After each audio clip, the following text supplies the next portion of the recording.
these two men come running in. One of them had a large, what appeared to be a machine gun, and they was hollering for stretchers and cots and everything. And to me, it appeared that they was some lunacy or something. And then immediately after that, the Vice President of the United States came in.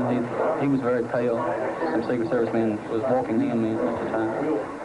We have this report just received in the 57 radio newsroom. That is the rumor that Vice President Lyndon Johnson was also in critical condition from an unknown cause. There had been reports that he was wounded in the shooting, and there had also been reports that he had suffered possibly a heart seizure. He had been riding in the same motorcade, 2 cars behind the chief executive. Lying wounded at the same hospital is Texas Governor John Connally. Governor Connally and his wife had been riding with the President and Mrs. Kennedy. Dr. Malcolm Perry, the attendant surgeon at Parkland Hospital, and Dr. Kent Clark, chief of neurosurgery, was called along with several other members of the staff. We know that the top surgical people in Dallas have been called to Parkland Hospital, and two priests have been summoned. And I think that sums up the situation as of now. It says here, Jay, that President Kennedy has been given blood transfusions in Parkland Hospital in Dallas in an effort to save the president's life after he and Texas Governor John Connally were shot as the president was traveling on the outskirts of Dallas in a motorcade. And just now we've received reports here at Parkland that Governor Connally was shot in the upper left chest, and the first unconfirmed reports say the president was hit in the head. That's an unconfirmed report that the president was hit in the head. The president was shot in the head. This is what I've been told now, Jay. President was shot in the head. Connally was shot in the chest. Both of them are still alive when I left the hospital. Do you have some film? And, yeah, I have film at the hospital. Will you get the film and see if you can get it developed real quick? Yeah, and we'll put it on the air and run through. one quote we got out there was Yarborough said the scene was too gruesome to describe. ¿Cuál fue la carrera que estudió John F. Kennedy y qué lo catapultó a la presidencia de los Estados Unidos? Relaciones internacionales, derecho, ciencias políticas. Continuamos. John F. Kennedy se graduó con el título de Relaciones Internacionales, la cual forjó su carrera en la política. Regresamos.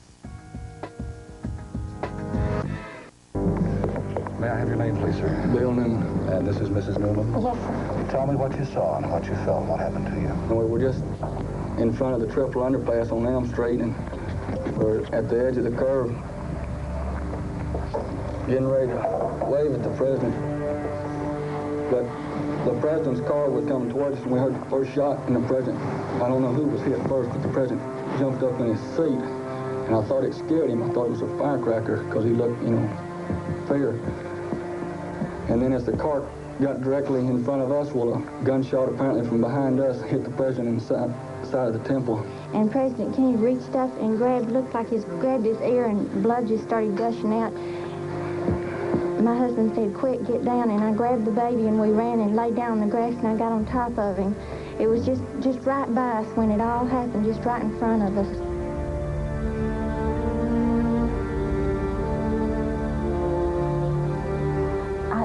It scared me. It was terrible. Well, we didn't realize what happened until we seen the side of his head whenever the bullet hit him in the head. Did you see the blood I seen in the that. president's head? Yes, sir, we seen that. I seen that. I don't know if my wife did. I seen that.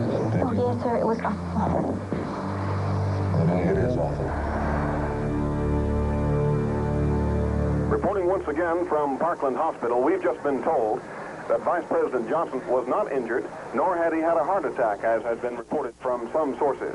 Police Chief Jess Curry, who appeared to be fighting back tears, I felt a lot of compassion for this man, because he appeared, as I looked in his eyes, to have the worries of the world on his shoulders. He just couldn't believe it. He had put everything he had into this visit. Senator Ralph Yarborough burst into tears just a few moments ago. Senator Yarborough said, "I saw a Secret Service man sitting on the rear of the presidential car and pounding the car with his hands in despair, anguish, and pain. I knew something horrible had happened." The crowd is growing as spectators who have just learned of the horrible thing that has happened are sifting in from the street, walking in, and waiting for some iota, some word about the condition of the president. Now Now, the picture you see now is tracing the route of President Kennedy up 11th Avenue on Turtle Creek. Now we're coming into the main part of Dallas. There's City Hall. He turns left, right on Houston Street,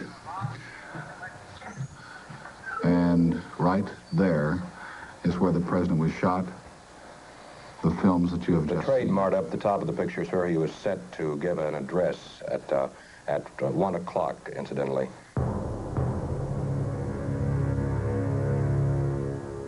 Let's go to the trade mart, Bobby, is that correct? All right, take it. Let's see what we have. The motorcade was to have gone on to this trade mart where we are now. At this time, the announcement has not been made to the several thousand who are here in the trade mart as to what has happened. First inkling of what has happened leaked into the trade mart as police and Secret Service men, then newsmen and photographers following close by began running about the 4 balconies of the huge trade mart building.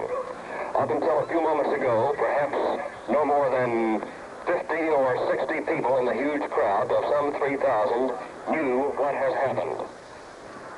Now, here is an announcement from the podium. I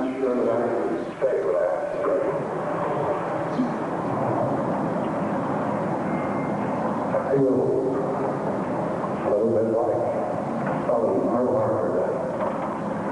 It is true that our president, Governor Connolly,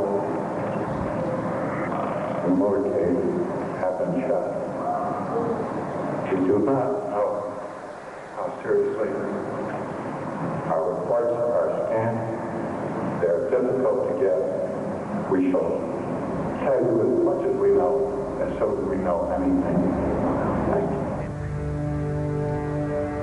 People are, of course, stunned by the announcement that was made a moment ago that an attempt was made on the president's life.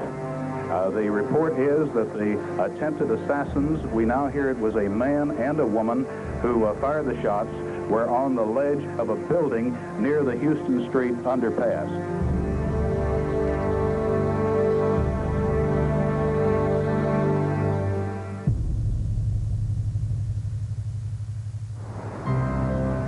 This is the building which the shot was fired. Shots were fired, from which upper window we do not know. The Dallas newsman, Mel Couch, said he was riding shortly behind the president in the parade. He said after the shots were fired, he happened to look up at about the 5th or 6th floor of the Texas Book Depository. I saw the rifle being pulled back into the window.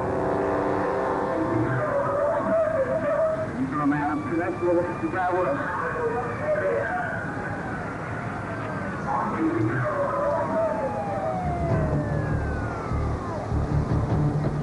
The police are now surrounding the area down here. Sirens are screaming, and evidently police believe that the man who fired the shots is still in the Texas School Book Depository building. A flurry of activity here. The Dallas Fire Department currently on the scene. Shotgun-armed officers completely around this School Book Depository building, searching it out. It must be over 2 dozen squad cars blocking the intersection of Elm and Houston Street, where they think they have this man surrounded. The crowd gathered quickly. The officers descended on the area and tried to keep people back, but of course everybody swarmed in, and I guess the roof just sort of fell in on Dallas at this moment. We went in with the Secret Service officers. We covered every inch of the building from the roof to the basement. There was no sign of the man. About 6 or 7 witnesses said that they had seen this man, but of course at a time like this everybody sees everybody, and it's hard to tell which is true and which is not. These were taken inside of the building. One of our cameramen was in there, and he couldn't get out, and this film was thrown out the window so that we could get it on the air. Of course, the police wouldn't let anyone in. These are officers, and as you notice, they're all armed with riot guns, shotguns, machine guns, everything possible in an attempt to apprehend this man. I do believe that he'll never be taken alive. That You do believe that? Well, I don't think they'll allow him. I'm afraid this man at this point is so disrupted he may just do away with himself, if anything else. That's the conversation we've had here. Mm-hmm. The crowd swarmed in and did not necessarily hamper operations or anything like that, but... More suspects here, I guess, huh? They were all taken over to Bill Decker's office where they were interrogated. Anyone who had said that they had seen anything at all, whether it was actually with the shooting or leading up to it, people hanging out of windows, the sheriff took him over and started to interrogate them. From where I am, the The police have two witnesses. They are bringing them in now. I'm in the Texas School Book Depository building. They're bringing some witnesses in now. We will try to learn further and relay word to the station. Stay tuned for further details. The witnesses said they had seen a man up there, and some with a rifle. And also we found some empty rifle shells on the 5th floor. So he would have been directly above us? Directly above us.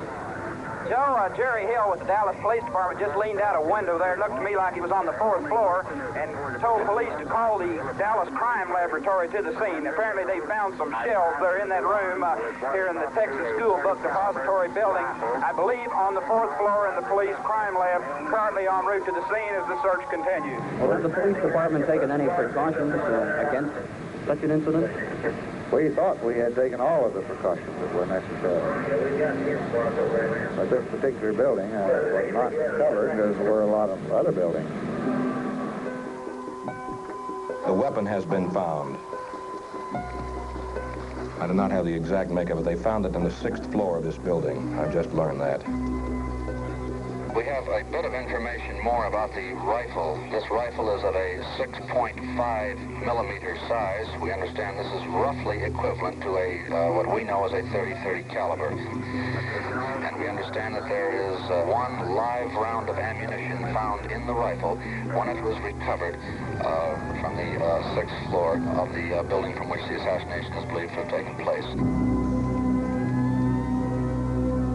Do you know exactly what kind of gun that they found over at the book? Yes, sir. They have just found the weapon that they believe is the assassination weapon. It is an Argentine 6.5 Mauser that had a 4-power scope on it.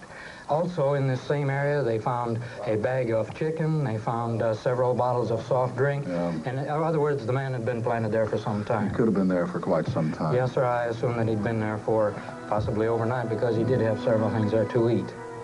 The Dallas police had, in effect, at the time, the most stringent security arrangements that they have ever attempted here. But in spite of their efforts, something had happened that Dallas police had been striving so hard to prevent. The shots came from the 5th floor of the Texas School Book Depository at Elm and Houston Streets, a vantage point which gave the assassin a clear view of the presidential motorcade.